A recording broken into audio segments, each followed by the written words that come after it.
Hello hello.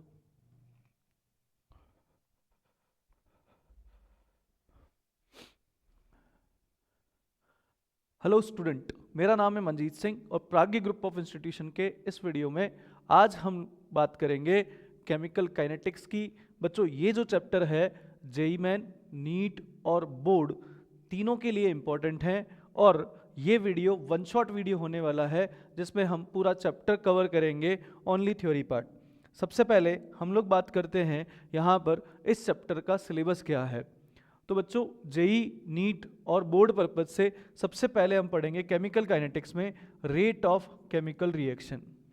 Second है factors affecting rate of reaction, rate, law, order, molecularity. यहाँ order में आपके पास zero, first, second order kinetics reaction है। इसके अलावा activation energy and Arrhenius equation को हम लोग यहाँ पर पढ़ेंगे। ठीक है बच्चों, तो शुरू करते हैं हम। सबसे पहले हमारे पास है बेटा टॉपिक नंबर 1, इंट्रोडक्शन। इंट्रोडक्शन में हम बात करेंगे केमिकल काइनेटिक्स होती क्या है।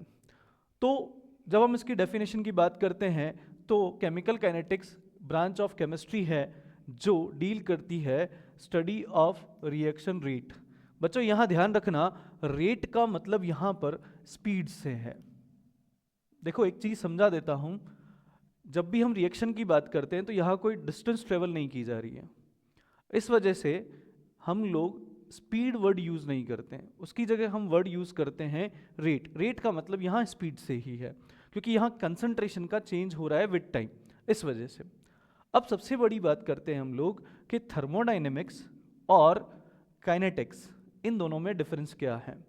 थर्मोडायनेमिक्स की बात करें तो थर्मोडायनेमिक्स हमें बताती है कि रिएक्शन होगी या नहीं, यानी कि वो फिजिबिलिटी की बात करती है। दूसरा, वो इनिशियल और फाइनल स्टेट्स की ही बात करती है, जबकि काइनेटिक्स हमें बताती है रिएक्शन कितनी फास्ट होगी, ड्यूरिंग द रिएक्शन उसकी स्पीड कितनी होगी। इसके अलावा ये मैकेनिज्म को भी एक्सप्लेन करती है। तो बच्चा ये था की difference in between the thermodynamics और केमिकल काइनेटिक्स। ठीक है, तो यहाँ पर हम बात करेंगे रिएक्शंस की स्पीड की, कि रिएक्शन जो है उनकी स्पीड कैसे चेंज हो सकती है और क्या क्या फैक्टर्स है जो उनको अफेक्ट करता है। इवन यहाँ तक कि हम मैकेनिज्म ऑफ रिएक्शन भी पढ़ेंगे। इसके बाद हम बात करते हैं बच्चों टाइप ऑफ रिएक्शन। रिएक्शन के टाइप कितने हैं ऑन द बेसिस ऑफ किसके बेटा, स्पीड के, रेट और या स्पीड के बेसिस पर हम क्या पढ़ेंगे बच्चों, हम पढ़ेंगे टाइप ऑफ रिएक्शन। यहाँ ध्यान रखने वाली बात है, यहाँ पर आपके पास type of reaction on the basis of speed, तीन टाइप की रिएक्शंस होती हैं, वेरी फास्ट, वेरी स्लो और मॉडरेट। कितने टाइप की होती है, 3 टाइप्स की रिएक्शन होती हैं, वेरी फास्ट, वेरी स्लो और मॉडरेट। वेरी फास्ट का मतलब होता है जितनी भी आयनिक रिएक्शंस हैं वो बहुत ज़्यादा स्पीड वाली होती है, यानी कि आपने क्या किया, आपने पलके झपकी और रिएक्शन कंप्लीट हो गई, या उससे भी कम टाइम में रिएक्शन कंप्लीट हो जाती है, तो ये रिएक्शन 10 टू द पावर -14 या 10 टू द पावर -16 सेकेंड में ही हो जाती है। ये रिएक्शन जो है इनकी स्पीड को मेजर करना बहुत मुश्किल होता है क्योंकि बहुत ज़्यादा फास्ट है। इसके बाद हम बात करते हैं वेरी स्लो। अब आप आयरन को लेके देखते हैं कि आयरन की रस्टिंग जो है वो कई साल ले लेती है। अगर आप देखें मेंडल अगर नीम के पौधे पे काम कर रहा होता तो सोचिए क्या होता। उसने इसीलिए जो है पी प्लांट को चूज किया था क्योंकि उसको स्पीशीज जल्दी मिल गई थी। इसी तरीके से जब हम केमिकल काइनेटिक्स को डील करते हैं तो ध्यान रखना, बहुत ज़्यादा स्लो रिएक्शन को हम लोग नहीं पढ़ते हैं, उन रिएक्शंस को हम नहीं पढ़ते हैं। हम लोग पढ़ते हैं मॉडरेट स्पीड वाली रिएक्शंस को, जो कि बहुत 1 या 2 मिनट, 3 मिनट, 5 मिनट या 15 मिनट में हो जाती है। इसका एग्जाम्पल है जैसे आपके पास हाइड्रोलाइसिस ऑफ स्टार्च और डीकम्पोजिशन ऑफ H2O2। ठीक है, यहाँ पर हम बात करेंगे इसके बाद रेट ऑफ रिएक्शन की। तो यहां बच्चों रेट ऑफ रिएक्शन का मतलब स्पीड से है। किससे है, स्पीड से। मान लीजिए एक रिएक्शन है जिसमें रिएक्टेंट कन्वर्ट हो रहा है किसके अंदर, प्रोडक्ट में। तो यहां रिएक्टेंट की जो है क्या होगी बेटा, कंसंट्रेशन होगी। ठीक है, और प्रोडक्ट की भी क्या होगी, कंसंट्रेशन होगी। रिएक्टेंट की कंसंट्रेशन क्या होगी, घटेगी, और प्रोडक्ट की कंसंट्रेशन क्या होगी, बढ़ेगी। यहाँ डिक्रीज होगा और यहाँ क्या होगा, इंक्रीज होगा। तो यहाँ पर डिस्टेंस इन्वॉल्व नहीं है, इसलिए डेफिनेशन हो जाएगी चेंज इन कंसंट्रेशन, चाहे वो रिएक्टेंट की हो, चाहे वो किसकी हो, प्रोडक्ट की हो, पर यूनिट टाइम क्या कहलाती है, रेट ऑफ रिएक्शन कहलाती है। रेट ऑफ रिएक्शन फिर से हम लोग पढ़ते हैं, change in concentration of reactant और प्रोडक्ट पर यूनिट टाइम। ठीक है, अब देखिए आप, जैसे हम लोग बात करते हैं, हम यहां से जयपुर जाते हैं, तो जयपुर जाते में हमने क्या ट्रेवल किया है, हमने डिस्टेंस ट्रेवल की है विद टाइम, इसलिए वहां पर स्पीड वर्ड यूज किया गया, लेकिन यहां डिस्टेंस इन्वॉल्व नहीं है, इसलिए हमने क्या यूज किया है, रेट वर्ड यूज किया है। केमिस्ट्री में हम कोई भी केमिकल रिएक्शन है उसके लिए हम क्या यूज करेंगे, रेट ऑफ रिएक्शन यूज करेंगे। ठीक है बच्चों, चलिए अब हम बात करते हैं यहां पर जो टाइप ऑफ रेट्स है उनको मेजर करने का तरीका क्या है। तो सबसे पहले हमारे पास जो है वो है बच्चों एवरेज रेट ऑफ रिएक्शन। पहला तरीका है रेट निकालने का, एवरेज रेट ऑफ रिएक्शन। दूसरा है instantaneous rate of reaction. Average rate of reaction का मतलब क्या होता है समझना, आप एक स्टार्टिंग पॉइंट ए से बी तक ट्रेवल करते हैं। कहां तक, कहां तक, बी तक ट्रेवल करते हैं। स्टार्ट कहां से करते हैं आप, ए से स्टार्ट करते हैं। मान लीजिए यहां से यहां तक की डिस्टेंस 40 किलोमीटर है। कितने किलोमीटर है, 40 किलोमीटर है। ठीक है, अब जब आप यहां से यहां तक ट्रेवल कर रहे थे तो आपकी स्पीड हमेशा जो है वो सेम नहीं थी।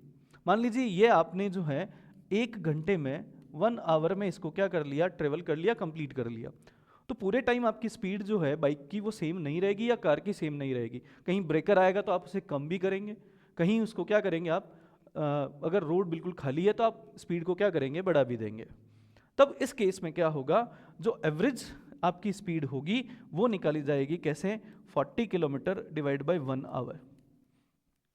ठीक है, तो यहां हो जाएगा आपके पास क्या बेटा, कि हमारी एवरेज स्पीड कितनी थी, 40 किलोमीटर पर आवर थी। लेकिन आप ध्यान रखना, कई बार आपने बाइक या कार 100 पर भी चलाई है, 0 भी हो गई है, ब्रेक भी लगाए हैं, इसलिए एवरेज वर्ड जो है वो एक बड़े टाइम इंटरवल के लिए काम में लिया जाता है। जबकि इंस्टेंटेनियस का मतलब क्या है, मान लीजिए आप यहां से 8 बजे स्टार्ट करते हैं सुबह, और आपको ए से बी पर ट्रेवल करना है, और आपको पूछा जाता है कि 8:15 पर आपकी स्पीड कितनी थी। यानी कि एक पर्टिकुलर फिक्स टाइम पे, इंस्टेंटेनियस टाइम पर अगर आपको क्या पूछा जाए बेटा, एवरेज रेट पूछी जाए, तो वो कहलाती है कौन सी, इंस्टेंटेनियस रेट ऑफ रिएक्शन। ठीक है, तो यहां हम क्या करते हैं, जब भी हम एवरेज निकालते हैं तो आपको डेल्टा का साइन यूज करना है। किसका साइन यूज करना है, डेल्टा का साइन। और यहां पर क्या होगा बच्चों, यहां पर होगा delta C upon delta T. देखो इंस्टेंटेनियस में ये जो है स्मॉल इंटरवल के लिए क्या बन जाएगा, हम लोग यूज करेंगे यहां पर बेटा क्या, डी। ठीक है, तो यहां ध्यान रखना है एवरेज रेट ऑफ रिएक्शन, और दूसरा टाइप कौन सा होता है, इंस्टेंटेनियस रेट ऑफ रिएक्शन।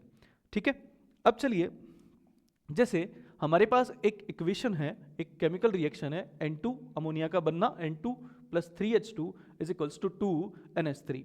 यहां हम बात करते हैं, आपको बोला जाता है कि इसके लिए आप एवरेज रेट ऑफ रिएक्शन लिखिए। ठीक है, ऐसे क्वेश्चंस बहुत सारे जो है जेईई मेंस पे और नीट में भी पूछे गए हैं कि which of the following is correct. तो यहाँ एक चीज़ समझना बच्चों, इसको हम कैसे लिखेंगे, तो हम लिखेंगे, क्योंकि एवरेज लिख रहे हैं इसलिए हम लिखेंगे delta N2 upon delta T, और यहाँ साइन आएगा माइनस का। ठीक है, अब एक चीज़ ध्यान रखना, यहाँ हमने स्क्वायर ब्रैकेट लिया है। इस स्क्वायर ब्रैकेट का मतलब कंसंट्रेशन ऑफ N2 से है। किससे है बच्चों, कंसंट्रेशन ऑफ N2 से है। दूसरा, यहां नेगेटिव साइन आया है, ये नेगेटिव साइन बताता है कि यहां पर जो कंसंट्रेशन है वो विद टाइम घट रही है। ध्यान रखना, रेट ऑफ रिएक्शन इसके केस में नेगेटिव नहीं होगी, कभी भी रेट ऑफ रिएक्शन नेगेटिव नहीं होती है। सिमिलर अगर हम लिखना चाहेंगे H2 के रेस्पेक्ट में, तो हम लिखेंगे डेल्टा H2 की कंसंट्रेशन अपॉन हम लिखेंगे डेल्टा T और ध्यान रखना यहाँ पर इसका जो कोएफिशिएंट है 3 वो डिवाइड में आएगा, क्योंकि यहाँ पर रेट ऑफ रिएक्शन पर मोल और पर यूनिट टाइम के लिए निकाली जाती है। सिमिलरली हम जब इसकी बात करते हैं तो ये प्रोडक्ट है, इसकी कंसंट्रेशन बढ़ रही है तो यहाँ हम प्लस का साइन लेंगे और डेल्टा NH3 की कंसंट्रेशन लिखेंगे और उसके बाद हम डिवाइड कर देंगे बाय 2 डेल्टा T से। ठीक है बच्चों, अगर यही हमको इंस्टेंटेनियस पूछा जाता तब हम इसको किस तरीके से लिखते, तो हम इसको इस तरीके से लिखते हैं -d/(n2)। अब यहां हमने क्या यूज कर लिया है, स्मॉल d यूज किया है, जिसका मतलब हो गया फॉर ए इंस्टेंटेनियस टाइम। और यहां पर भी साइन जो है वो d का ही आएगा और नेगेटिव साइन आएगा, सॉरी, और 3dt। और केस जब हम किसके लिए, प्रोडक्ट के लिए यूज करते हैं तब साइन हो जाता है पॉजिटिव। कौन सा हो जाता है बच्चों, पॉजिटिव। ठीक है, तो पर मोल निकालते हैं, इसलिए हमने यहां पर क्या लिखा है, क्या लिखा है बच्चों, कोएफिशिएंट को डिवाइड कर दिया है। अब ध्यान रखना, अगर हम इसके रेस्पेक्ट में बात करें तो ये हो जाएगा बेटा क्या, हम कह सकते हैं rate of decrease in the concentration of nitrogen, यहाँ नेगेटिव साइन है तो rate of decrease in the concentration of H2, और यहाँ हम लिखेंगे rate of increase of NH3। तो यहाँ पर कंसंट्रेशन बढ़ रही है इसलिए rate of increase, rate of decrease, rate of decrease. Negative sign का मतलब है कंसंट्रेशन घट रही है, नेगेटिव साइन का मतलब रेट ऑफ रिएक्शन का नेगेटिव होना नहीं होगा। ठीक है बच्चों, अब देखिए आप आगे बात करते हैं तो हमारे पास रेट ऑफ रिएक्शन को जो एक्सप्लेन करते हैं उसमें हमारे पास क्या है बच्चों, negative sign indicates concentration of reactant decreases और positive sign indicates concentration of product increases. ठीक है, अब हम बात करते हैं इसके बाद unit of rate of reaction. अब रेट ऑफ रिएक्शन की जो यूनिट होगी वो हम क्या लिखेंगे, तो रेट का फॉर्मूला हो गया कंसंट्रेशन अपॉन टाइम, और कंसंट्रेशन जो निकाली जाती है वो आपको पता है मोल पर लीटर में निकाली जाती है, यानी कि इसकी यूनिट क्या होगी, मोल पर यूनिट। और सेम टाइम पे जो हमने टाइम से डिवाइड किया है, टाइम की यूनिट हो गई सेकंड, तो ओवरऑल यूनिट जो होगी रेट ऑफ रिएक्शन की वो होगी मोल पर लीटर सेकंड इनवर्स। ओके बच्चों, ध्यान रखना, अगर यही गैस फेज में रिएक्शन है तो उसकी यूनिट होगी बेटा ATM सेकंड इनवर्स। अगर बार में प्रेशर दे रखा है तो बार सेकंड इनवर्स। ओके बेटा, अब देखिए इसके बाद आगे हम बात करते हैं क्या बेटा, हमारे पास आता है topic factors affecting rate of reaction. जब हम फैक्टर्स की बात कर रहे हैं, किसी रिएक्शन की रेट को कौन कौन से फैक्टर अफेक्ट कर सकते हैं, तो उसमें सबसे इंपॉर्टेंट है नेचर ऑफ रिएक्टेंट, सेकंड है कंसंट्रेशन, थर्ड है टेम्परेचर, फोर्थ है कैटलिस्ट और फिफ्थ है सरफेस एरिया। यहाँ ध्यान रखना बच्चों, नेचर ऑफ रिएक्टेंट में ionic reactions are more faster than the covalent.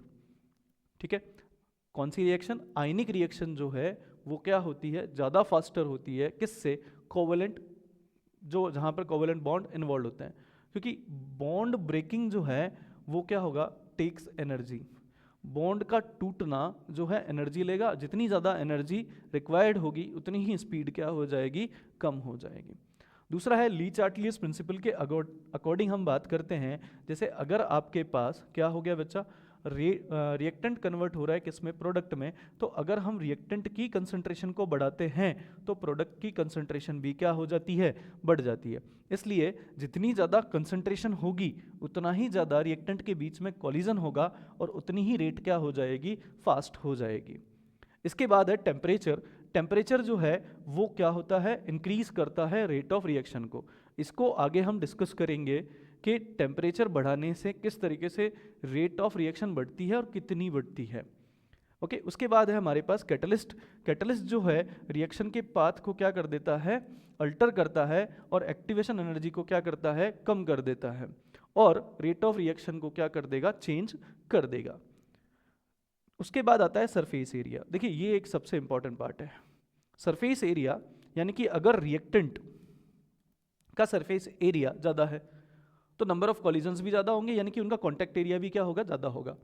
तो यहां ध्यान रखना, अगर हमारे पास पाउडर्ड फॉर्म में क्या है, रिएक्टेंट है, कौन सी फॉर्म में है, पाउडर्ड फॉर्म में हमारे पास क्या है बेटा, रिएक्टेंट है, तो उस कंडीशन में हमारे पास क्या होगा कि रेट ऑफ रिएक्शन क्या हो जाएगी, ज़्यादा हो जाएगी। इसलिए बड़े पार्टिकल से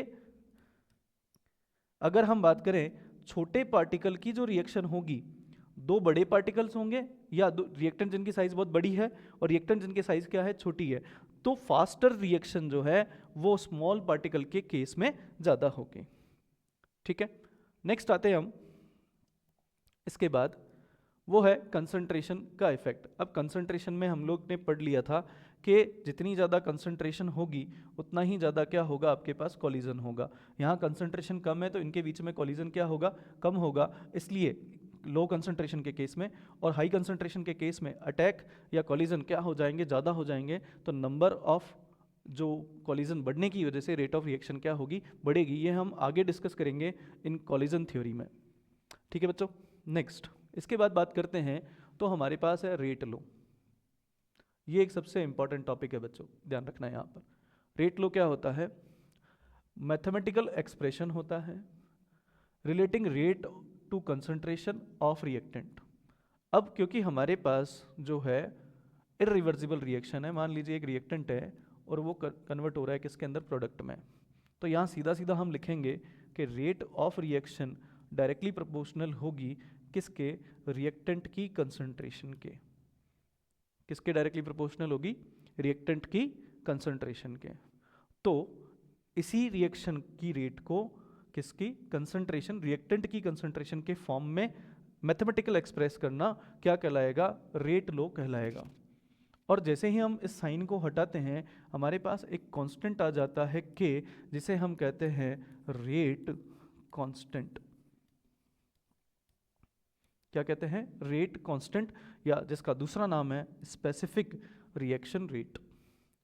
ठीक है, अब मान लीजिए कोई भी रिएक्शन है, उसको हमको दे रखा है 2A is converted into B। तो उस केस में रेट लो जो है हम लिखेंगे rate is equals to K A की पावर x। अब यहाँ एक चीज़ बहुत इंपॉर्टेंट है, what is this x and y। तो इस रिएक्शन में जैसे मैंने यहाँ पर क्या लिखा हुआ है, 2 कोफिशिएंट लिखा था, लेकिन मैंने यहाँ पर 2 जो है पावर में नहीं लिया। उसका एक सबसे बड़ा रीज़न है क्योंकि यहाँ पर है rate low determined by experiment, यानी कि ये एक एक्सपेरिमेंटल वैल्यू है, नॉट फ्रॉम दी स्टाइकोमेट्री। जब भी हम रेट लो में जो पावर्स लेते हैं वो हम थियोरेटिकली नहीं लेते हैं, it is not a theoretical concept, it is a practical concept. तो हमेशा ध्यान रखना, अगर आपके पास कोई भी रिएक्शन दी गई है तो वो रिएक्शन जो है उसमें जो कोफिशिएंट है वो कंसंट्रेशन की पावर में जा भी सकता है और नहीं भी। ठीक है, क्योंकि ये थियोरेटिकल कंसेप्ट नहीं है। ठीक है, तो ये हो गया आपके पास क्या बेटा, रेट लो। ठीक है, अब चलिए इसके बाद हम बात करते हैं ऑर्डर ऑफ द रिएक्शन। किसकी बात कर रहे हैं, order of the reaction. Order जो है वो रेट लो से आती है। हमारे पास जैसे पहले हम इसके डेफिनेशन की बात कर लेते हैं, the sum of powers of concentration of reactant in the rate law expression. Rate law expression है, मान लीजिए एक रिएक्शन है हमारे पास, rate is equals to K A की पावर x एंड b की पावर y। ठीक है, तब उस केस में हमारे पास जो ऑर्डर होगी वो x प्लस वाई के सम के बराबर होगी। किसके बराबर होगी बेटा, ऑर्डर होगी x प्लस वाई के सम के क्या हो जाएगी, बराबर हो जाएगी। अब ये एक्सपेरिमेंटल वैल्यू है ऑर्डर, तो it can be 0, it can be positive and it can be negative, also it can be fractional. ये पॉजिटिव हो सकती है, नेगेटिव हो सकती है और क्या हो सकती है, फ्रैक्शनल हो सकती है। मान लीजिए हम एक रेट लो लिखते हैं, rate is equals to K A की पावर 1/2 बी की पावर 2।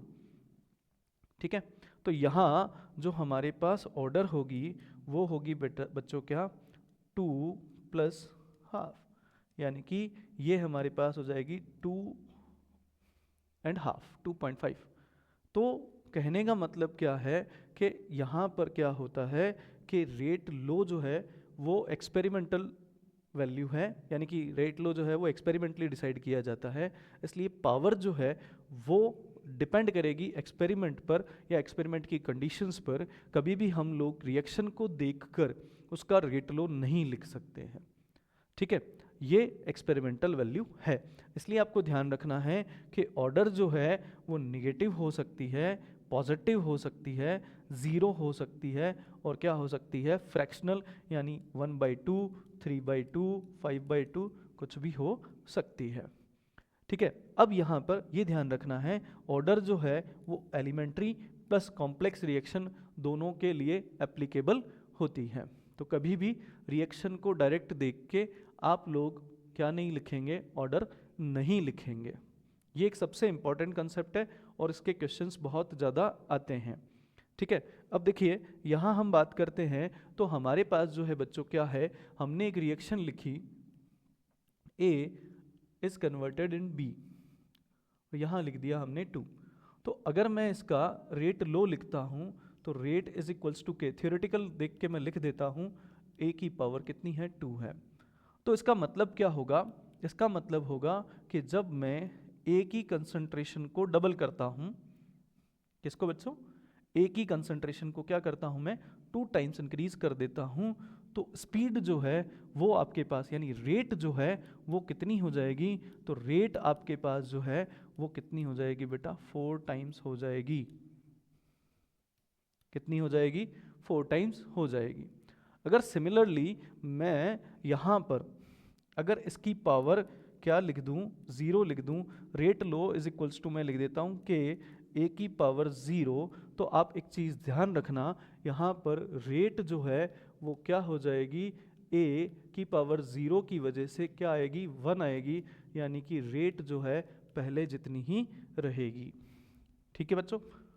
यहाँ पर आपको समझना है कि A के रेस्पेक्ट में किस तरीके से उसकी कंसंट्रेशन चेंज करने पर रेट ऑफ रिएक्शन इंक्रीज या डिक्रीज हो सकती है। अगर नेगेटिव है तो वो उसी नेगेटिव जो है वैल्यू के साथ ही चेंज होगी, ठीक है। नेक्स्ट आगे हम बात करेंगे मॉलिक्यूलैरिटी। देखिए मॉलिक्यूलैरिटी और ऑर्डर दोनों में बच्चे बहुत ज़्यादा कंफ्यूज हो जाते हैं। यहाँ समझने वाली बात है कि मॉलिक्यूलैरिटी जो है उसको हम कैसे डिफाइन करेंगे, नंबर ऑफ रिएक्टिंग स्पीसीज, किसी भी रिएक्शन में कितनी नंबर ऑफ जो है स्पीसीज रिएक्ट कर रही है, चाहे वो एटम हो, आयन हो, मॉलिक्यूल हो, जो कि किसी रिएक्शन में पार्टिसिपेट करते हैं, और वो भी कौन सी, elementary reaction that must be collide simultaneously, यानी कि किसी रिएक्शन में रिएक्टेंट जो है, कितने रिएक्टेंट कोलाइड कर रहे हैं, वो क्या कहलाएगी बेटा जी, मॉलिक्यूलैरिटी कहलाएगी। मान लीजिए किसी रिएक्शन में केवल एक ही मॉलिक्यूल है तो वो कहलाएगा यूनिमॉलिक्यूलर रिएक्शन, बाइमॉलिक्यूलर और ट्राइमॉलिक्यूलर। अब यहाँ जो हम बात करते हैं विद दी ऑर्डर, अगर हम इसको कंपेयर करें तो मॉलिक्यूलैरिटी कभी भी ज़ीरो नहीं होती, नेगेटिव नहीं होती, फ्रैक्शनल नहीं होती और इन्फिनिट नहीं होती। क्या क्या नहीं होगी, ज़ीरो नहीं होगी, नेगेटिव नहीं होगी, फ्रैक्शनल नहीं होगी और इन्फिनिट नहीं होगी। अब यहाँ ध्यान रखना, कभी भी probability of collision greater than 3 molecule is very rare, यानी कि जिन रिएक्शंस में 3 मॉलिक्यूल से ज़्यादा मॉलिक्यूल एक साथ साइमल्टेनियसली कोलाइड कर रहे हैं वो रिएक्शन बहुत रेयर होती है। इसलिए मॉलिक्यूलरिटी 3 से ज़्यादा वाली रिएक्शंस भी क्या होंगी, रेयर होंगी। ऐसी रिएक्शंस जिनकी मॉलिक्यूलरिटी कितनी है, 3 से ज़्यादा हों, वो मिलेगी नहीं, क्योंकि सेम टाइम पर 3 से ज़्यादा मॉलिक्यूल एक साथ क्या नहीं कर पाएंगे, कोलाइड नहीं कर पाएंगे। अब यहाँ डिफरेंस की बात करते हैं तो ऑर्डर एक्सपेरिमेंटल होता है, मॉलिक्यूलरिटी थ्योरेटिकल होती है। It can be zero, fractional, negative and positive, जबकि यहाँ पर ये हमेशा वोल नंबर्स में होगी, ग्रेटर देन 1 होगी। 3 से ज़्यादा मॉलिक्यूलरिटी वाली रिएक्शंस रेयर होंगी, और ये अप्लाई होता है एलिमेंट्री और कॉम्प्लेक्स के लिए, जबकि ये किसके लिए होता है, एलिमेंट्री स्टेप्स के लिए ही या एलिमेंट्री रिएक्शंस के लिए ही क्या होगी बेटा, एप्लीकेबल होगी। कौन, मॉलिक्यूलरिटी। तो ये एक थ्योरेटिकल कंसेप्ट है। कभी भी आपको अगर एक रिएक्शन दी जाए, जैसे मैं लिखता हूँ 2A plus B is equals to C, तो इस केस में आपको केवल देखना है कि यहाँ पर कॉफिशेंट कितना है, तो इसका कॉफिशेंट 2 है और इसका कॉफिशेंट 1 है, तो यहाँ मॉलिक्यूलरिटी जो है वो कितनी हो जाएगी बच्चों, 3 हो जाएगी, क्योंकि ये थ्योरेटिकल कंसेप्ट है। तो यहाँ इसको क्लोज करते हैं। इसके बाद हम लोग नेक्स्ट टॉपिक पे चलते हैं, ज़ीरो ऑर्डर रिएक्शन। देखिए यहाँ ज़ीरो ऑर्डर रिएक्शन को समझना बहुत ज़्यादा ज़रूरी है। ज़ीरो ऑर्डर रिएक्शन होती कौन है?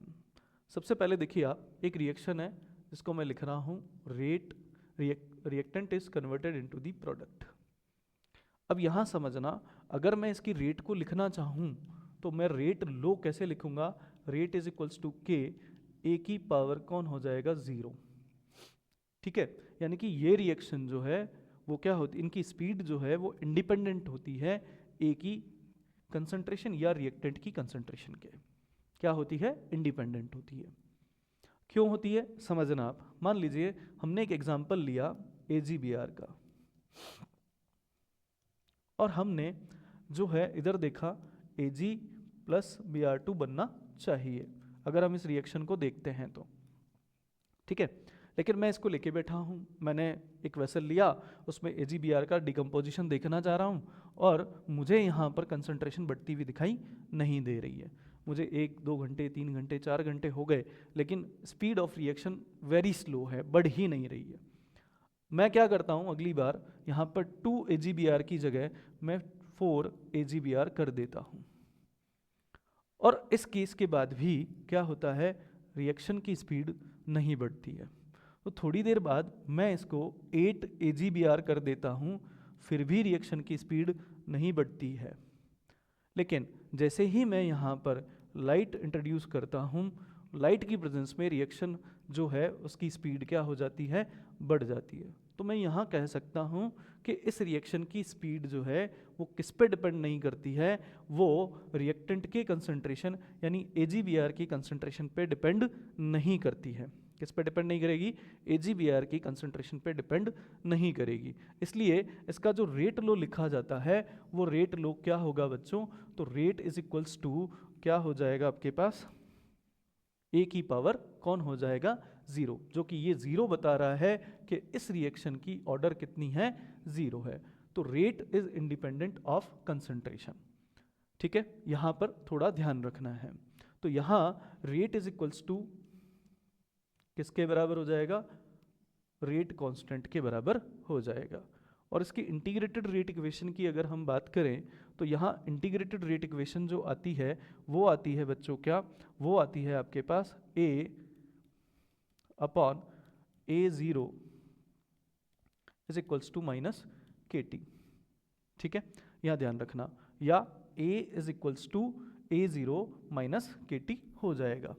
ठीक है, ये इंटीग्रेटेड रेट इक्वेशंस आपको रटनी है, क्योंकि जेई, नीट या बोर्ड में ऑब्जेक्टिव क्वेश्चन जब भी आते हैं तो ये पूछा जाता है कि इनमें से कौन सी integrated rate equation for zero order या फर्स्ट ऑर्डर या सेकंड ऑर्डर करेक्ट है। अब इसका स्लोप जो है वो देखते हैं, तो कंसंट्रेशन ए की जो है वो विद टाइम, चाहे कोई भी रिएक्शन हो, कंसंट्रेशन जब हम देखेंगे तो वो क्या हो जाएगा? लगातार कंसंट्रेशन घटेगी, विद टाइम हो जाएगी, और स्लोप जो आएगा वो क्या होगा? नेगेटिव होगा। अब यहाँ आपको ध्यान रखना है, जीरो ऑर्डर रिएक्शन को हम आइडेंटिफाई कैसे करेंगे। बहुत सारे बच्चे जो हैं एग्जाम में डायरेक्ट क्वेश्चन पूछा जाता है which of the following reaction is zero order reaction. तब उस केस में बच्चे जो है गलती कर देते हैं कि जीरो ऑर्डर रिएक्शन होगी तो उसके आइडेंटिफिकेशंस क्या होंगे। तो सबसे पहली चीज़ समझना, नंबर 1 आइडेंटिफिकेशन होगा इसका कि reaction will be completed in the presence of catalyst. किसकी प्रेजेंस में हो? अगर रिएक्शन में कौन हो? कैटलिस्ट प्रेजेंट हो, तो रिएक्शन कौन से ऑर्डर की होगी? जीरो ऑर्डर की होगी। सेकंड है, इसके बाद हम बात करेंगे, अगर रिएक्शन में कैटलिस्ट के अलावा अगर कैटलिस्ट नहीं है और आपके पास क्या है? लाइट है, जैसे एरो पर UV लिखा जाए या H नू इस तरीके से लिखा जाए, तो जो रिएक्शन होगी वो कौन से ऑर्डर की होगी? Zero order reaction. जैसे एक लैंग्वेज की फॉर्म में दिया जाता है, decomposition of NH3 on hot PT surface at high pressure is an example of which order reaction. तो यहाँ ध्यान रखना है, ये जो है अमोनिया का डिकम्पोजिशन जो होता है वो कौन से ऑर्डर का होता है, जीरो ऑर्डर का होता है। एक और मैं एग्जांपल आपको दे चुका था, डिकम्पोजिशन ऑफ AgBr, क्योंकि ये किसकी प्रेजेंस में होगा, लाइट की प्रेजेंस में होगा, तो Ag प्लस कौन होगा बेटा, Br2 टूटेगा। ये कौन सी रिएक्शन होगी, जीरो ऑर्डर रिएक्शन होंगी। स्लोप और इंटीग्रेटेड रेट इक्वेशन जो है वो आपको याद रखना होगा। अभी इतना टाइम हमारे पास नहीं है बच्चों कि हम इसे डिराइव करें, और ज़्यादातर जो क्वेश्चन है वो डायरेक्ट आते हैं जेई में और नीट में। फिर हम इसके हाफ लाइफ की बात करते हैं। हाफ लाइफ का मतलब क्या होता है, जीरो ऑर्डर की हाफ लाइफ देखते हैं। अब देखिए हाफ लाइफ का मतलब क्या है, हाफ लाइफ का मतलब होता है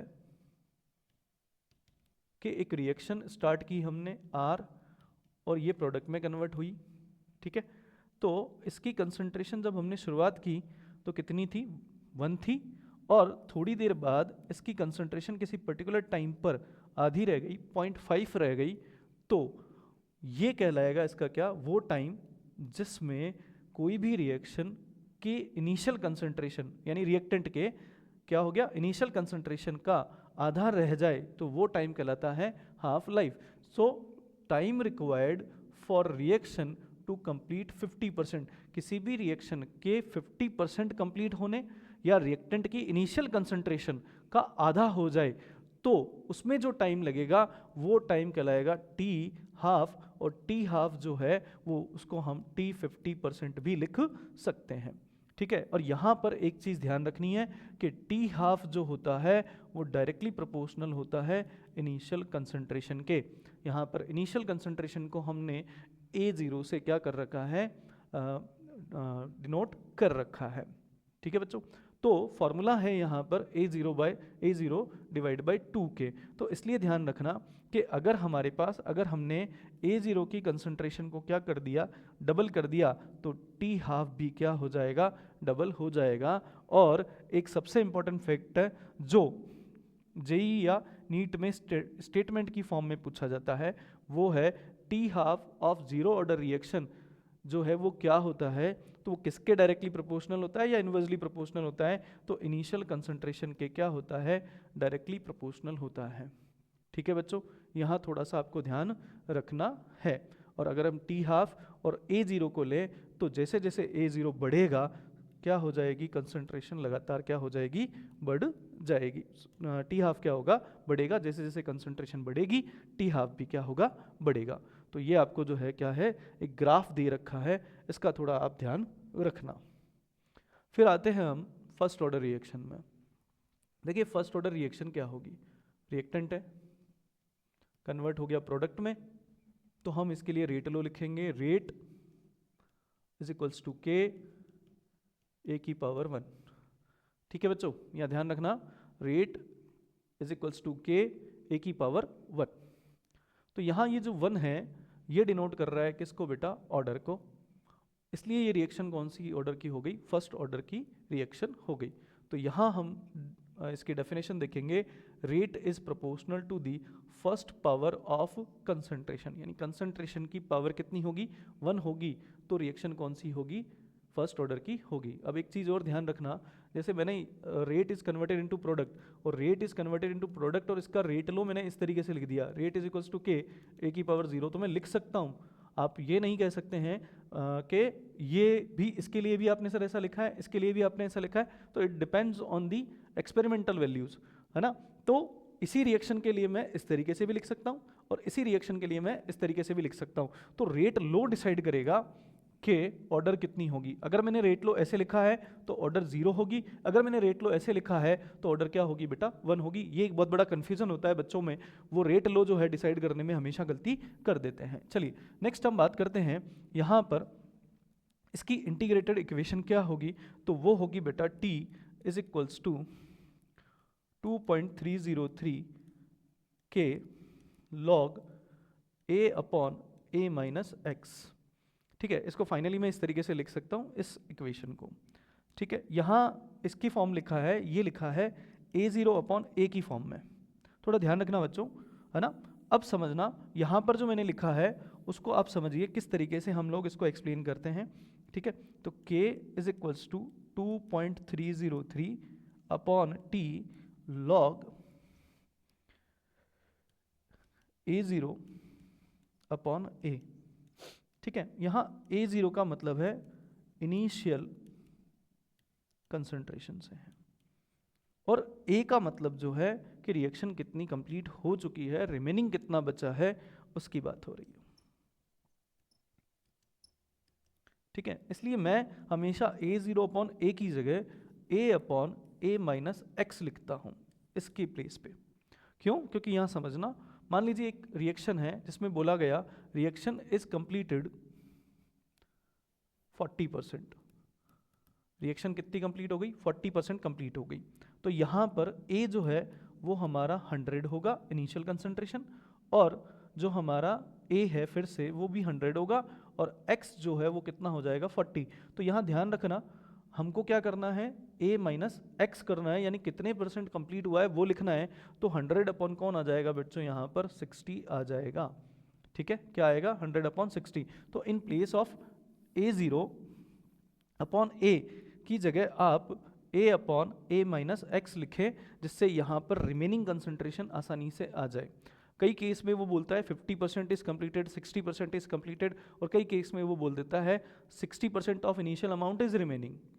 तो 60% अमाउंट रिमेनिंग है, इसका मतलब आपके पास क्या होगा, अब बच्चे यहाँ कंफ्यूज होकर 100 अपॉन क्या लिख देते हैं, 40 लिख देते हैं। तो यहाँ रिमेनिंग अमाउंट आती है, इसका मतलब यहाँ पर 40 नहीं आकर क्या आएगा बच्चों, यहाँ पर 60 आएगा, रिमेनिंग अमाउंट हम लेंगे, ठीक है।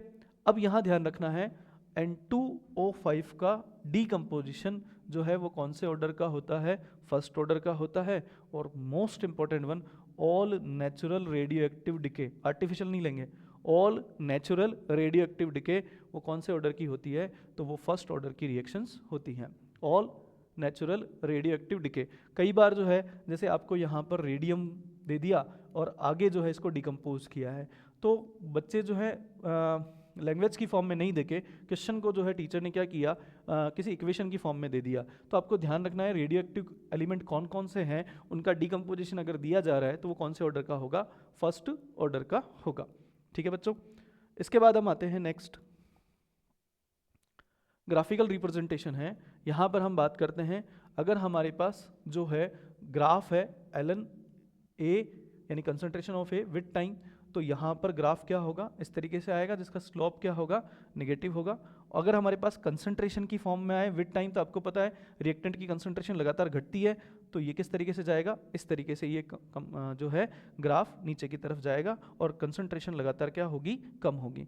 एक ये इक्वेशन जो है बेटा एक्सपोनेंशियल फैक्टर की फॉर्म में बहुत इंपॉर्टेंट है, which of the following equation is correct. तो यहाँ ध्यान रखना, जो हमारे पास A है वो A0 और E की पावर माइनस KT, ये इक्वेशन कई बार पूछी जा चुकी है, इसके लिए आप ध्यान रखना, ये इक्वेशन सबसे इंपॉर्टेंट है फॉर जेईई और नीट पर्पस, ठीक है बेटा। इंटीग्रेटेड रेट इक्वेशन जो है उसको एक्सपोनेंशियल फैक्टर के फॉर्म में कैसे लिखते हैं, एक्सपोनेंशियल फॉर्म में कैसे लिखते हैं। लॉग A और वर्सेस टाइम का जो ग्राफ है वो भी इस तरीके से होगा, और स्लोप जो है माइनस K अपॉन 2.303 के होगा, और रेट जो है वो A की कंसंट्रेशन बढ़ाने के साथ क्या होगी, लगातार बढ़ेगी। यानी कि ये जो ग्राफ है वो रेट ऑफ रिएक्शन और कंसंट्रेशन के साथ में है, ये है log of A with time है। तो हमने पढ़ा था ये किसके बराबर आता है, माइनस K डिवाइड बाई 2.303 के बराबर आता है। ये चारों ही ग्राफ जो है बहुत इंपॉर्टेंट है, पूछे जाते हैं। जीरो ऑर्डर का ग्राफ कौन सा है, सेकंड ऑर्डर का ग्राफ कौन सा है, फर्स्ट ऑर्डर का ग्राफ कौन सा है, कोई भी ग्राफ आपसे पूछ सकता है, या करेक्ट ग्राफ कौन सा है, ऐसे क्वेश्चंस बहुत सारे आते हैं। नेक्स्ट है, हम बात करते हैं हाफ लाइफ। हाफ लाइफ को हम पढ़ चुके हैं, किसी भी रिएक्शन का 50% कंप्लीट होने में जो टाइम लगा है वही हमारा क्या कहलाता है, हाफ लाइफ कहलाता है, ठीक है। तो यहाँ पर जो हमारे पास फर्स्ट ऑर्डर है, इसको आप रट लीजिए, बोर्ड पर्पज से बहुत इंपॉर्टेंट होता है। देखिए T half is equals to 0.693 upon K, ये इसका फॉर्मूला होगा। तो यहाँ एक जो नीट का एक क्वेश्चन था स्टेटमेंट की फॉर्म में, वो पूछा गया था, क्या था कि for first order reaction T half is independent of initial concentration. यानी कि यहाँ देखिए ऊपर या नीचे, कंसंट्रेशन कहीं पर भी नहीं है। तो यहाँ पर रिएक्शन की जो टी हाफ है फर्स्ट ऑर्डर की, वो कंसंट्रेशन पर डिपेंड नहीं करती है, कंसंट्रेशन पे डिपेंड नहीं करती है। अगर हम इसका ग्राफ देखें तो इसका ग्राफ कुछ इस तरीके से आएगा कि हमारे पास जो है इसका टी हाफ जो है कंसंट्रेशन के साथ चेंज नहीं होगा। तो इस तरीके से ये ग्राफ कौन सा हो जाएगा आपके पास में, फ्लैट हो जाएगा। यहाँ पर मैं लेता हूँ टी हाफ, और ये जो यहाँ पर मैं लेता हूँ कंसंट्रेशन, और यहाँ लेता हूँ मैं बेटा क्या, टी हाफ। तो टी हाफ जो है वो चेंज नहीं होगा with the concentration of reactant. Reactant की कंसंट्रेशन के साथ जो है क्या नहीं चेंज होगा, टी हाफ चेंज नहीं होगा। ठीक है बच्चों, तो it is a constant property of the reaction at given temperature. Next हम बात करते हैं बच्चों सेकेंड ऑर्डर रिएक्शन। देखिए हमारी कोर्स में अगर एडवांस पर्पज से बात करें तो सेकेंड ऑर्डर रिएक्शन है, और अगर हम नीट जेई मेंस और हम बात करते हैं बोर्ड पर्पज से, तो सेकेंड ऑर्डर रिएक्शन में हमको केवल इंटीग्रेटेड रेट इक्वेशन क्या होती है वो, और इसकी हाफ लाइफ का फॉर्मूला क्या है वो आपको ध्यान रखना है। तो इस रिएक्शन को मैं ऐसे लिखता हूँ, रेट इज इक्वल्स टू कौन हो जाएगा आपके पास बेटा, प्रोडक्ट, और मैंने क्या किया यहाँ लिख दिया रेट इज इक्वल्स टू के, आर की पावर क्या लिख दी मैंने 2, समझिए आप। तो ये 2 लिखते ही ये ऑर्डर कौन सी हो गई, सेकेंड ऑर्डर की रिएक्शन हो गई। ठीक है बच्चों, तो यहाँ rate is proportional to the square of the concentration, यानी कंसंट्रेशन का स्क्वायर के डायरेक्टली प्रोपोर्शनल होती है, और इसका फॉर्मूला होता है इंटीग्रेटेड रेट इक्वेशन का 1/a minus 1/a0 is equals to kT। और यहाँ पर टी हाफ जो है बहुत इंपॉर्टेंट है, टी हाफ जो है वो हो जाएगा 1/k मल्टीप्लाई बाई a0। तो यहाँ आप समझ रहे हैं कि यहाँ पर इनिशियल कंसंट्रेशन के क्या होता है, इनवर्सली प्रोपोर्शनल होता है, ये इसका फॉर्मूला है। और यहाँ पर जब हम इसका ग्राफ 1/a और टाइम के साथ देखते हैं तो ये ग्राफ कुछ इस तरीके से एक सीधी लाइन देता है, और ये जो है किसको बताता है, इंटरसेप्ट को बताता है। किसको बताता है, इंटरसेप्ट को बताता है। तो सेकेंड ऑर्डर रिएक्शन आपके लिए इंपॉर्टेंट है। अब यहाँ जो है एक इंपॉर्टेंट फैक्ट है जिसकी हम बात करते हैं, वो है यूनिट ऑफ रेट कांस्टेंट।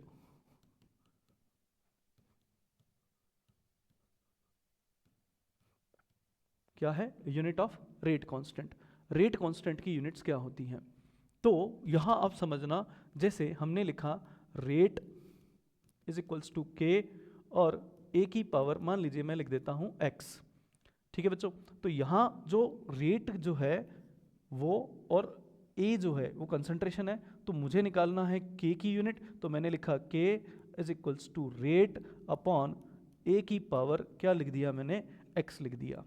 अब रेट जो है उसकी यूनिट में पहले पढ़ा चुका हूं, और वो होती है मोल पर लीटर, और कौन हो जाएगी, सेकंड इनवर्स, अपॉन यहाँ पर ए को हमने किस में लिखा है, स्क्वायर ब्रैकेट में, तो इसकी जो यूनिट होगी वो हो जाएगी मोल पर लीटर। तो अगर हम इसको क्या करते हैं, यहाँ पर इसकी पावर हमने क्या ली है, x ली है, तो यहाँ पर ध्यान रखना, यहाँ पर हमने इसकी पावर या तो हमने क्या ले ली, n ले ली, या a b c आप कुछ भी लिख सकते हैं। तो इस केस में जो आपके पास यूनिट होगी वो क्या होगी, अगर सिमिलर वैल्यू है तो कट जाएगी, नहीं तो आपके पास फॉर्मूला जो बनेगा यूनिट निकालने का वो बनता है मोल पर लीटर n माइनस एक्स, कौन हो जाएगा, सेकंड इनवर्स, या n माइनस एक्स या a माइनस बी, ठीक है, कुछ भी लिख सकते हैं, n minus M, m minus n, है ना। अब मान लीजिए जीरो ऑर्डर की रिएक्शन है, ठीक है, कौन से ऑर्डर की रिएक्शन है, जीरो ऑर्डर की रिएक्शन है, तब उस केस में आपको ध्यान रखना है, यहाँ पर जीरो ऑर्डर का जो है यूनिट क्या होगा, तो जीरो ऑर्डर का यूनिट होगा k is equals to, for zero order reaction क्या होगा, मोल पर लीटर सेकेंड इनवर्स। जबकि हम लोग फर्स्ट ऑर्डर के लिए बात करेंगे तो उसकी यूनिट होती है सेकेंड इनवर्स। ठीक है बच्चों, क्या होगी, सेकेंड इनवर्स।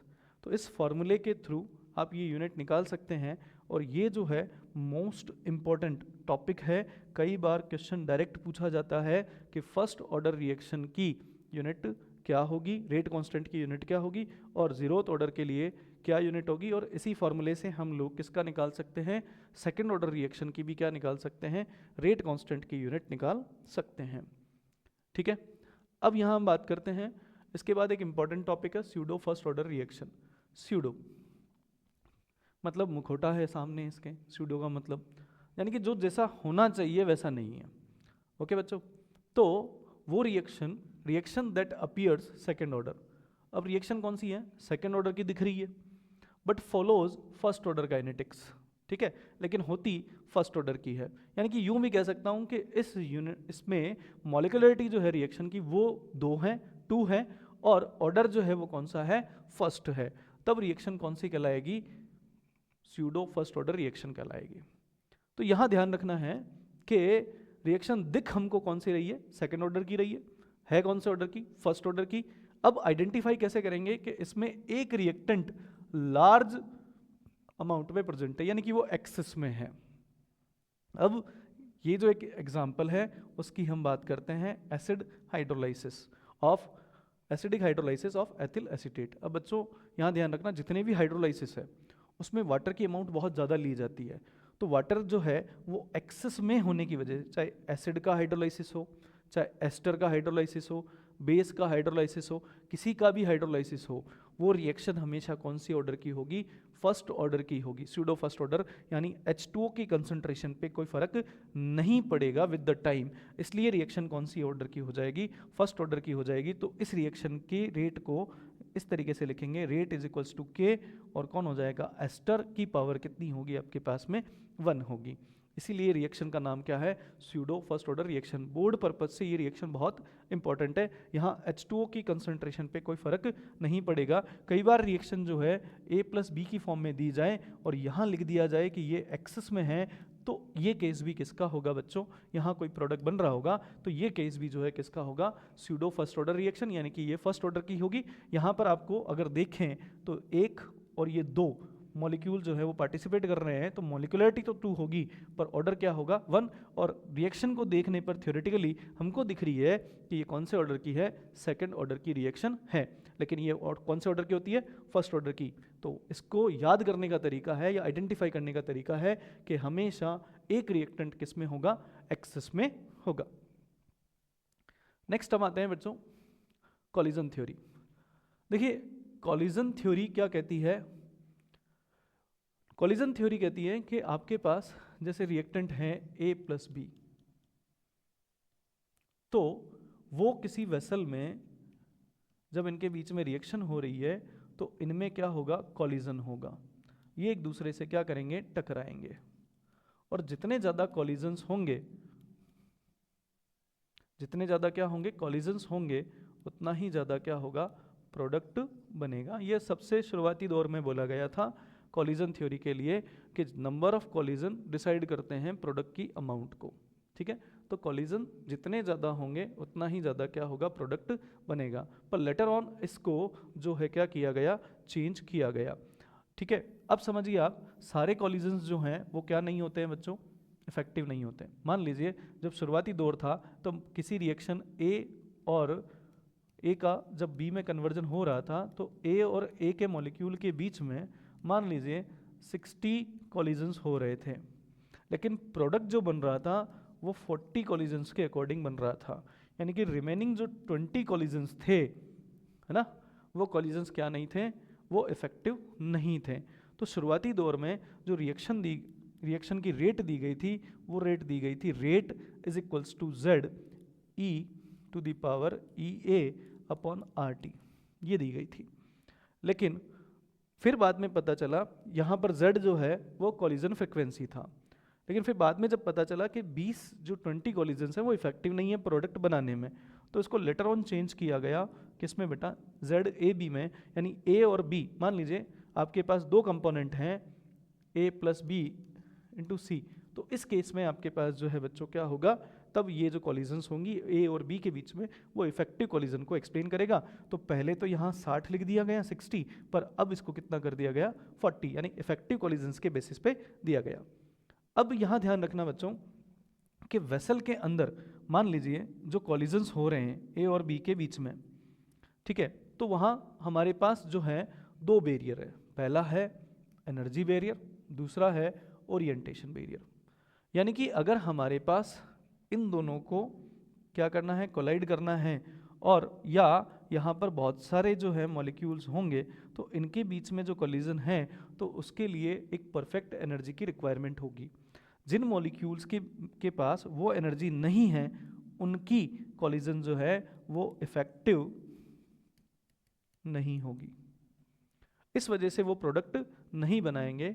तो अगर हमें कोलिजन इफेक्टिव करना है तो हमको क्या करना पड़ेगा, टेम्परेचर को बढ़ाना पड़ेगा, और टेम्परेचर बढ़ाने से इन मॉलिक्यूल्स की क्या बढ़ेगी, काइनेटिक एनर्जी बढ़ जाएगी, जो कि थ्रेशोल्ड एनर्जी से ज़्यादा होनी चाहिए, तब आपके पास क्या मिलेगा, प्रोडक्ट मिलेगा। ठीक है, तो यहाँ पर हमने इसको लिख दिया था क्या, ZAB। अब उसके बाद है ओरिएंटेशन बैरियर। मान लीजिए A और B है, ये A है और ये B है। अगर ये इस तरीके से कोलाइड करते हैं एक दूसरे के सामने तो इनका कांटेक्ट एरिया ज़्यादा होगा, इस वजह से प्रोडक्ट जो है वो क्या होगा, बनेगा। लेकिन अगर यही ओरिएंटेशन कुछ इस तरीके से हो जाती,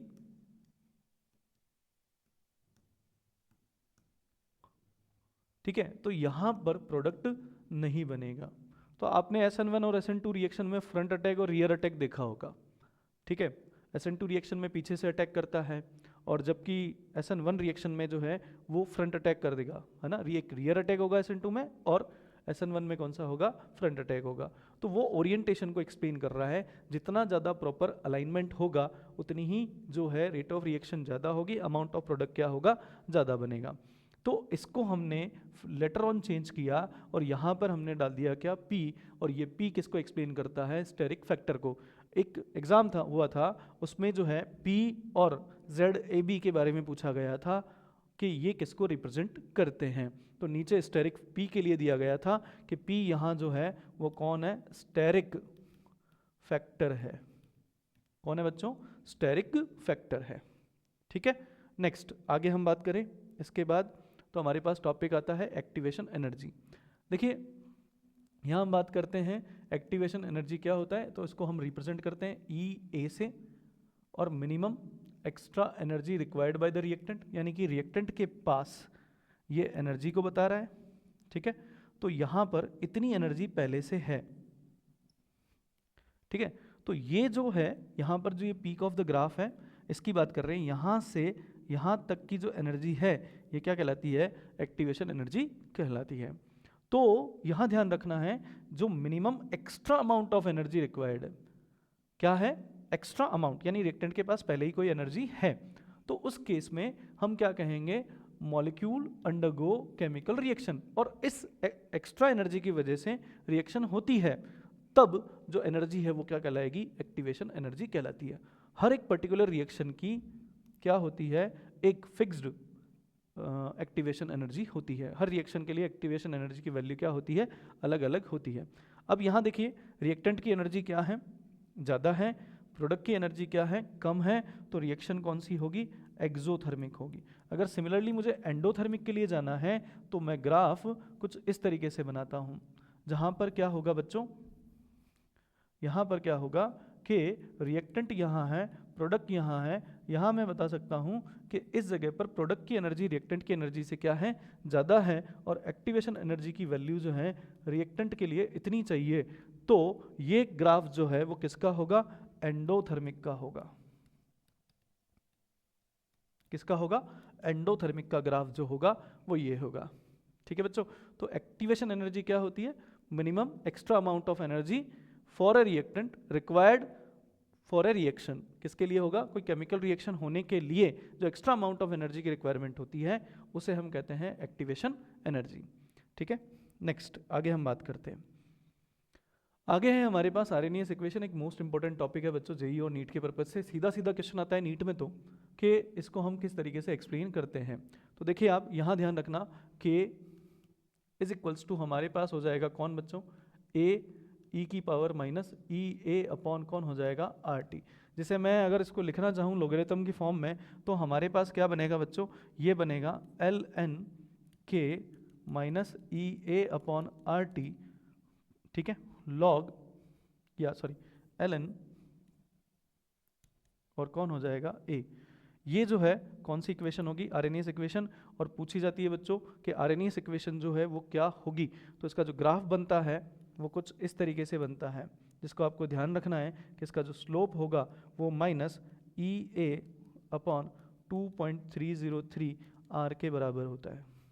ठीक है, जो ग्राफ बनेगा वो कुछ इस तरीके से बनेगा, और ग्राफ जो है उसका स्लोप किसके बराबर होगा, माइनस ई ए अपॉन 2.303 के बराबर होगा। अब यहाँ पर जो आपको ध्यान रखना है, वाई एक्सिस पे आप क्या लेंगे, ln k लेंगे, और जो एक्स एक्सिस होगा वो क्या होगा आपके पास 1/t होगा, और यहाँ पर हम जो है क्या लेंगे, a लेंगे। ठीक है बच्चों, ये थोड़ा ध्यान रखना, यहाँ डायरेक्ट इक्वेशन पूछी जाती है कि इक्वेशन क्या होगी। ठीक है, आरएनएस इक्वेशन एक मोस्ट इंपॉर्टेंट टॉपिक है जो कि रिलेट करता है किसको, रेट कांस्टेंट को विद दी टेम्परेचर। ठीक है, अब चलिए टेम्परेचर का इफेक्ट मोस्ट इंपॉर्टेंट इफेक्ट है, यहाँ आप ध्यान रखना क्या होता है। रेट ऑफ रिएक्शन, मैंने पहले भी बोला था कि हम इसको आगे जो है डिटेल में पढ़ेंगे, तो rate of reaction generally increases with rise in temperature. Temperature बढ़ाने से रेट ऑफ रिएक्शन बढ़ती है, पर किस तरीके से बढ़ती है, अगर हम हर बार 10 डिग्री सेल्सियस टेम्परेचर को राइज करें तो रिएक्शन 2 to 3 टाइम्स बढ़ जाती है। कितनी बढ़ेगी, 2 to 3 टाइम्स बढ़ेगी, यानी कि 2 से 3 गुना क्या हो जाएगी, बढ़ जाएगी।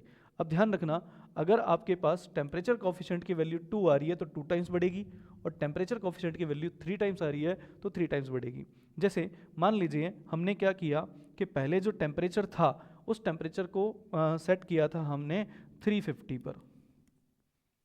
ठीक है, और फिर हमने टेम्परेचर जो है वो कितना कर दिया, 370 कर दिया। तो रेट ऑफ रिएक्शन कितनी बढ़ेगी, तो आपको ध्यान रखना है रेट ऑफ रिएक्शन जो है वो किस तरीके से बढ़ेगी। तो यहाँ पर मैं लेता हूँ x, और यहाँ पर जो टेम्परेचर है वो कितना बड़ा है, दोनों का डिफरेंस हो गया 20 का, सो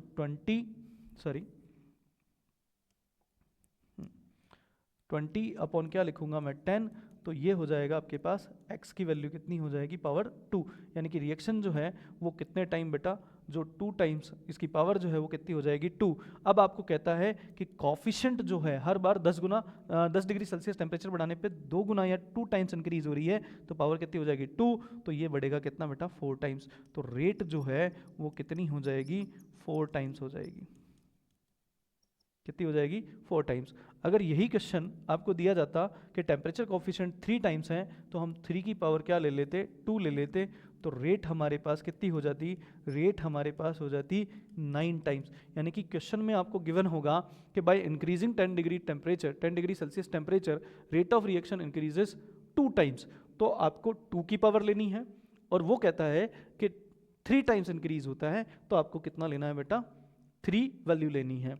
तो फॉर्मूला सीधा सा होता है, rate is equals to temperature coefficient, मान लीजिए 2 है तो डेल टी अपॉन आपको लिखना है 10, और अगर टेम्परेचर कॉफिशिएंट आपको कहता है क्वेश्चन में 3 है, सो 3 डेल टी अपॉन कितना हो जाएगा, 10 हो जाएगा। डेल टी अपॉन कितना हो जाएगा, 10। तो हर बार 10 डिग्री सेल्सियस टेम्परेचर बढ़ाने पर रेट ऑफ रिएक्शन जो है वो कितनी बढ़ जाती है, वो 2 to 3 टाइम्स बढ़ जाती है। अब इस क्वेश्चन को आपको सॉल्व करना है according to the question given in the paper. ठीक है, कि टेम्परेचर कॉफिशिएंट 2 दिया गया है या 3 दिया गया है। नेक्स्ट आता है, जो टेम्परेचर हम बढ़ाते हैं तो रिएक्शन में ऐसा क्या होगा कि रेट ऑफ रिएक्शन बढ़ जाती है। तो ये जो ग्राफ दिया गया था ये मैक्सवेल बोल्ट्जमान डिस्ट्रीब्यूशन कर्व है, और इसमें क्या हो रहा है, सबसे पहले इधर हमने लिया फ्रैक्शन ऑफ मॉलिक्यूल यानी नंबर ऑफ मॉलिक्यूल कितने हैं, और इस तरफ हमने ली है काइनेटिक एनर्जी, इन दोनों का हमने ग्राफ बनाया है। तो यहाँ देखिए एक ग्राफ आपको ब्लू लाइन में दिख रहा है जो कि T डिग्री सेल्सियस टेम्परेचर पे है, और एक आपको जो है पिंक कलर में दिख रहा है, और ये कितना है, T+10 डिग्री सेल्सियस टेम्परेचर में है। तो सबसे पहली चीज़ सुनना, यहाँ पर ये जो पीक है ये मोस्ट प्रोबेबल काइनेटिक एनर्जी को बताती है। ठीक है, तो क्वेश्चन यहाँ पर स्टेटमेंट में आता है, उसको आपको ध्यान रखना है कि जैसे ही हम 10 डिग्री सेल्सियस टेम्परेचर को रेज करते हैं तो ये ग्राफ राइट हैंड साइड में शिफ्ट हो जाता है। ठीक है, तो पहले जिन मॉलिक्यूल की काइनेटिक एनर्जी है ना कम थी, उनकी क्या हो गई, बढ़ गई, और या बात करें हम एवरेज काइनेटिक एनर्जी जो है वो क्या हो जाएगी, बढ़ जाएगी। लेकिन यहाँ पर इस केस को देखिए, यहाँ पर मोस्ट प्रोबेबल काइनेटिक एनर्जी पहले ज़्यादा थी, अब ये क्या हो गई, कम हो गई। तो जब हम 10 डिग्री सेल्सियस टेम्परेचर राइज करते हैं तो ग्राफ राइट हैंड साइड में शिफ्ट हो जाता है, क्योंकि पहले जो काइनेटिक एनर्जी थी वो कम थी, तो बहुत सारे मॉलिक्यूल की kinetic energy with increase in the temperature क्या हो जाता है, बढ़ जाता है, जो कि हमने कॉलिजन थ्योरी में भी पढ़ा था। तो यहाँ पर रेट ऑफ रिएक्शन क्या हो जाएगी, बढ़ जाएगी, बिकॉज यहाँ पर क्या हो रहा है, ग्राफ कहाँ चला गया, राइट हैंड साइड में चला गया। अब यहाँ सबसे इंपॉर्टेंट पार्ट है बेटा वो क्या, कि ऐसा क्या हुआ कि रेट ऑफ रिएक्शन बढ़ गई। तो सबसे पहली चीज हुई, काइनेटिक एनर्जी में चेंज हुआ, और दूसरा रेट कांस्टेंट जो है वो टेम्परेचर बढ़ाने के साथ क्या होता है, बढ़ता है। ये कि आरएनएस इक्वेशन जो है उसमें ये जो है एक्सप्लेन किया गया है कि टेम्परेचर बढ़ाने से रेट कांस्टेंट जो है वो भी क्या होता है, इंक्रीज होता है, इसलिए रेट ऑफ रिएक्शन जो है वो क्या हो जाएगी, बढ़ जाएगी। तो यहाँ ध्यान रखना कि ग्राफ किधर शिफ्ट होता है, राइट हैंड साइड में, और T+10 डिग्री सेल्सियस पर जो मोस्ट प्रोबेबल काइनेटिक एनर्जी थी वो क्या हो गई, कम हो गई, और कुछ मॉलिक्यूल्स जिनकी काइनेटिक एनर्जी, मान लीजिए इस मॉलिक्यूल की काइनेटिक एनर्जी पहले यहाँ थी, अब इस मॉलिक्यूल की काइनेटिक एनर्जी कितनी हो गई, बढ़ गई, ये राइट हैंड साइड में शिफ्ट हुआ, तो काइनेटिक एनर्जी बढ़ने की वजह से रेट ऑफ रिएक्शन क्या हो जाती है, बढ़ जाती है। तो पीक जो है वो शिफ्ट हो जाएगी मोस्ट प्रोबेबल काइनेटिक एनर्जी की, ठीक है, पीक शिफ्ट होगी किधर, राइट में।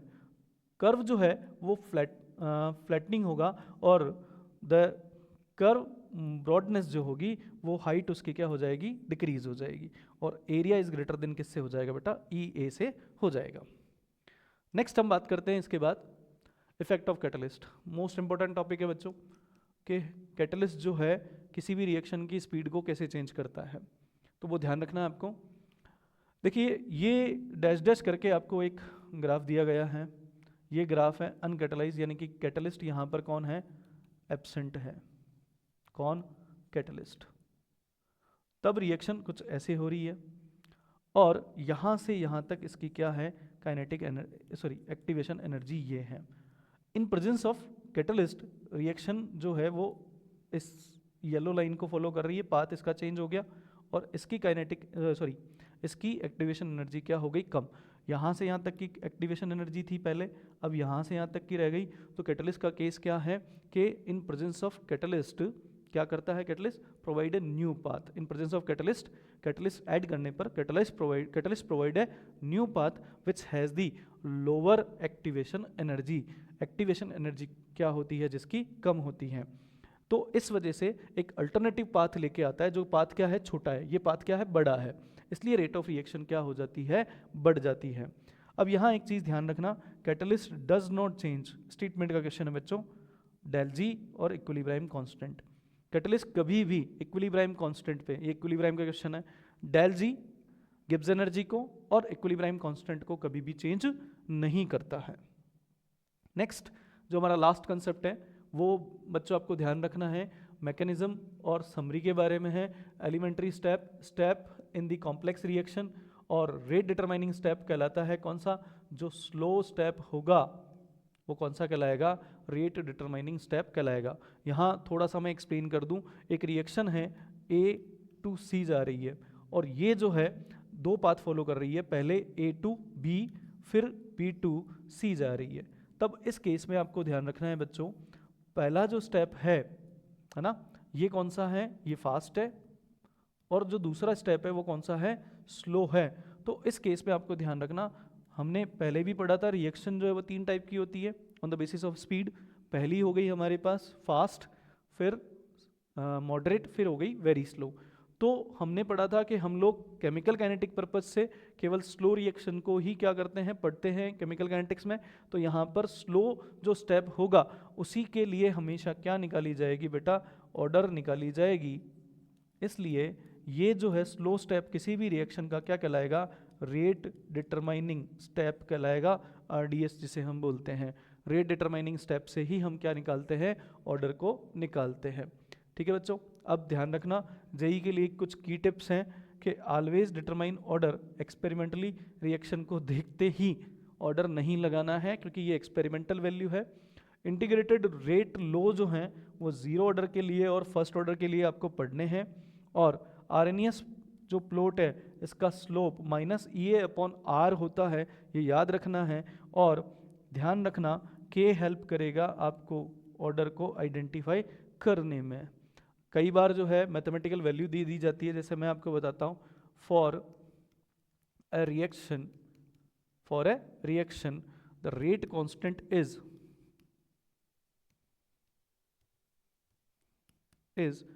2 × 10⁻⁻⁴ सेकेंड इनवर्स।